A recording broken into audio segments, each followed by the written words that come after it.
ये ऐसा लगता है जैसे इसे पिछले हफ्ते ही डिजाइन किया गया हो। एक इथेरियल ड्रेप्ड गाउन जो पेरिस के रनवे पर तरल सी ग्रेस से बह रहा है। ये मॉडर्न है, ये हाई फैशन है।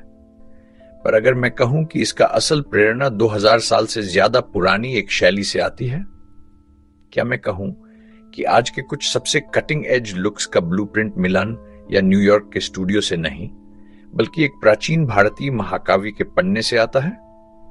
आप सोचते हैं कि आप फैशन को जानते हैं, पर आज के कुछ सबसे बड़े ट्रेंड्स की शुरुआत महाभारत से हुई थी। हम अब उस सीधे रिश्ते को खोलकर दिखाएंगे। एपिक के नायकों और नायिकाओं के ड्रेप्ड गारमेंट से लेकर आज के सबसे बड़े रनवेज पर अवंटगार्ड डिजाइन्स तक। ये एक शैली का गुप्त इतिहास है जो दुनिया पर विजय पा चुकी है।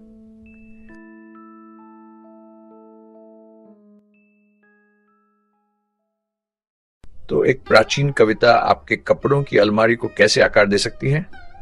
इसे समझने के लिए हमें समय में पीछे जाना होगा, बहुत पीछे। उस युग में जब जिपर नहीं थे, जब सिलाई वैसी नहीं थी जैसी आज है, जब कपड़े पहनने का मतलब था ड्रेपिंग की कला। प्राचीन भारत में जब महाभारत की घटनाएं घटित हुई, उस समय कपड़े मुख्य रूप से बिना सिले हुए कपड़ों के टुकड़े होते थे। यह कौशल की कमी के कारण नहीं था, बल्कि यह एक समझदारी भरा चुनाव था जो जलवायु और संस्कृति के लिए उपयुक्त था। दो मुख्य वस्त्र थे, अंतरीय और उत्तरीय। अंतरीय को निचला वस्त्र मानिए। यह कपास या रेशम की लंबी पट्टी होती थी जिसे कमर के चारों ओर लपेटा जाता था और अक्सर पैरों के बीच से निकालकर एक तरह की प्राचीन पैंट बना दी जाती थी। इसे आराम के लिए ढीला या युद्ध के लिए कसकर पहना जा सकता था। महिलाओं के लिए इसे लपेटकर बहती हुई स्कर्ट बनाई जाती थी जो आज की आधुनिक लहंगा की पूर्वज थी। फिर आता है उत्तरीय जो ऊपरी वस्त्र था। यह एक बहुप्रकारी शॉल या दुपट्टा होता था, एक ही कपड़े का टुकड़ा जिसे कंधों पर, बाहों के चारों ओर या छाती के पार लपेटा जा सकता था। ये दोनों वस्त्र फैशन की नींव थे। इन्हें राजा से लेकर आम आदमी तक सभी पहनते थे। फर्क बस कपड़े की गुणवत्ता में होता था। और यही महाभारत की दुनिया और भी दिलचस्प हो जाती है। महाकाव्य में शानदार रेशम और मोती जड़े किनारों वाले वस्त्रों का वर्णन है। उस काल के साहित्यिक और कलात्मक स्रोत भी एक अत्यंत उन्नत वस्त्र संस्कृति का संकेत देते हैं, जिनमें चित्र वस्त्र छपे या रंगे हुए कपड़े और जटिल कढ़ाई का उल्लेख मिलता है। ये एक ऐसी दुनिया की तस्वीर पेश करता है जो अत्यंत परिष्कृत और अपने शिल्प से गहराई से जुड़ी थी। ये एक ऐसा तंत्र था जो तरलता, बहुप्रकारी और व्यक्तिगत अभिव्यक्ति पर आधारित था। आप अपना उत्तरी कैसे लपेटते हैं या अंतरी कैसे बांधते हैं, यह बताता था कि आप कौन हैं। और यही प्रणाली आज हजारों साल बाद डिजाइनर्स फिर से अपना रहे हैं। तो अब बातें जोड़ते हैं। ये प्राचीन ड्रेप किए हुए वस्त्र आज रेड कार्पेट पर कैसे नजर आते हैं? जब आप जानेंगे तो इनकी गूंज हर जगह दिखेगी। चलिए उत्तरीय से शुरू करते हैं। महाभारत के अनेक चित्रकों में हम द्रौपदी या कुंती को कंधों पर इस नाजुक ड्रेप के साथ देखते हैं। अक्सर यह असामान्यतर होता है, एक कंधा ढक लेता है, दूसरा खुला छूट जाता है या सुंदर तरीके से टॉर्सो पर लपेटा जाता है। अब आधुनिक फैशन के बारे में सोचिए। वो वन शोल्डर गाउन जो इवनिंग वेयर का स्टेपल है, वो उत्तरीय की भावना है। वो एसिमेट्रिकल टॉप जो बिन मेहनत ही चीक लगता है, वो भी उत्तरीय है। आज के डिजाइनर्स आर्टफुल और अनडन एलिगेंस के इस विचार के दीवाने हैं। जब मॉडल रनवे पर एक कंधे से जैकेट हटाकर या स्कार्फ को इसी तरह लपेटकर चलती है, तो वो उसी गतिविधि असामान्य ड्रेपिंग के सिद्धांत को छू रही होती है जो सदियों से महारत थी। यह मूवमेंट बनाता है, रुचि पैदा करता है और शक्तिशाली और कोमल दोनों लगता है। उत्तरीय कभी स्थिर नहीं थी, यह पहनने वाले के साथ चलती थी। और वही जीवन आज के ड्रेप डिजाइन्स कैप्चर करने की कोशिश करते हैं। Next up, the anterior. This lower garment was a master of transformation. Draped one way, it was a practical divided garment perfect for an archer like Arjuna, basically the world's first dhoti pant. Draped another way, it became a graceful pleated skirt. Have you noticed the explosion of dhoti pants and draped skirts in Indo-Western fashion? They're celebrated for their comfort and totally unique silhouette. Designers have taken the basic structure of the anterior and reimagined it in countless ways. We see it in flowing, wide-legged pants that gather at the ankle, offering a dramatic yet comfy alternative to regular trousers. We see it in draped skirts where fabric is knotted and tucked to create beautiful, cascading folds, direct descendants of the Antaria's pleats. These aren't just clothes, they're wearable sculptures, shaped by the same logic of wrapping and tucking that defined ancient Indian style. And it goes beyond just the drape. The Mahabharata describes rich textiles and vibrant colors.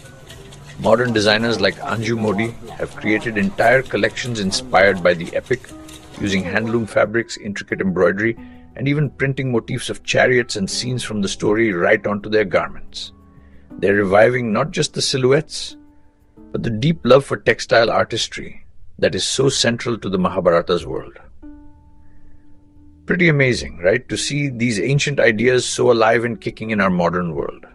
If you find this secret history of fashion as fascinating as I do, and you want more deep dives into how the past is shaping our present, go ahead and hit that subscribe button. It helps us keep digging up these incredible stories. तो संबंध स्पष्ट है, पर सवाल उठता है, क्यों अभी? ये प्राचीन तरल शैलियां 20वीं सदी के फैशन में इतनी गूंज क्यों पैदा कर रही हैं? मुझे लगता है इसके कुछ बड़े कारण हैं। पहला, हम सभी अपने कपड़ों में अधिक आराम और स्वतंत्रता की चाह रख रहे हैं। दशकों तक वेस्टर्न फैशन कठोर ढांचेदार कटिंग पर केंद्रित रहा, पर लपेटे हुए परिधान आजादी देते हैं। ये बहते हैं, शरीर के साथ चलते हैं, रोकते नहीं। इनमें एक कामुकता और सहजता है जो आज बेहद प्रासंगिक लगती है। दूसरा, इन शैलियों में स्वाभाविक रूप से जेंडर फ्लूइडिटी है।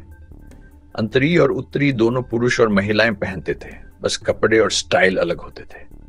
ऐसे समय में जब फैशन पारंपरिक जेंडर नियमों से आगे बढ़ रहा है, इन परिधानों की बहुमुखी क्षमता बड़ी आकर्षण है। डिजाइनर महाकाव्य से प्रेरणा लेकर ऐसे परिधान बना रहे हैं जो किसी भी पारंपरिक श्रेणी से परे बोलते हैं। अंत में असलियत की खोज है। फास्ट फैशन की दुनिया में इतिहास, शिल्प और कहानी से जुड़ी शैलियों की एक वास्तविक आकर्षकता है। एक लपेटा हुआ परिधान सिर्फ फैशन नहीं, ऐसा लगता है जैसे आप हजारों साल की विरासत से जुड़ रहे हो। ये पहनने योग्य कला है, कपड़े नहीं, कहानियां। Of course, reaching back thousands of years isn't without its challenges. One of the biggest hurdles is the lack of physical evidence. Textiles are fragile, and very few actual garments from that period have survived.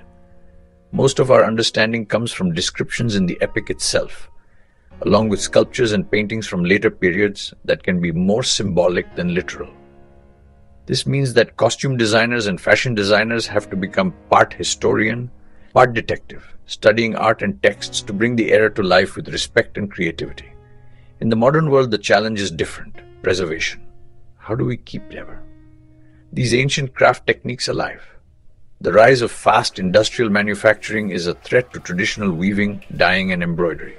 The answer lies in both designers and consumers making a conscious choice to value this heritage.